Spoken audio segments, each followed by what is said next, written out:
nom du Père et du Fils et du Saint-Esprit. Amen. Ô Seigneur, envoie ton esprit et tout sera créé, et tu renouvelleras la face de la terre. Évangile de Jésus-Christ selon saint Luc.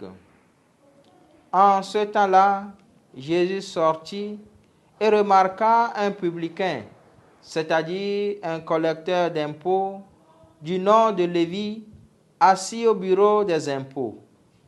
Il lui dit, « Suis-moi. » Abandonnant tout, l'homme se leva et il le suivait.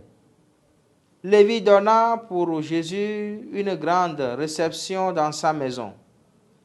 Il y avait là une foule nombreuse de publicains et d'autres gens attablés avec eux. Les pharisiens et les scribes, de leur parti, récriminaient en disant à ses disciples, « Pourquoi mangez-vous et buvez-vous avec les publicains et les pécheurs ?» Jésus leur répondit, « Ce ne sont pas les gens en bonne santé qui ont besoin du médecin, mais les malades. Je ne suis pas venu appeler des justes, mais des pécheurs pour qu'ils se convertissent. » Acclamons la parole de Dieu. Louange à toi, Seigneur Jésus. Aujourd'hui, samedi du temps de Carême, après les cendres, l'évangile de ce jour nous parle de Jésus qui appelle un homme. Il appelle un homme commodément assis au bureau des impôts. À l'appel de Jésus, nous dit l'évangile, l'homme abandonna tout, se leva et le suivait. Dans la tradition juive, être assis, c'est afficher son autorité, sa commodité et son pouvoir. En effet, un collecteur d'impôts n'en avait pas moins. Était-il aussi satisfait de sa richesse, de son état de vie, pour tout laisser promptement et suivre le Christ?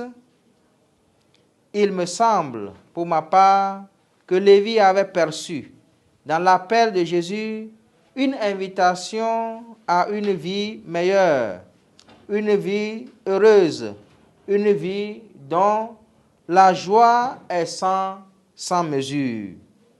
Ainsi, en ce temps de carême, chers frères et sœurs, Jésus appelle chacun de nous à abandonner sa commodité, à laisser donc tout ce qui est contradictoire, à le suivre et à embrasser les valeurs évangéliques. C'est une question de survie, d'où la promptitude et la cohérence.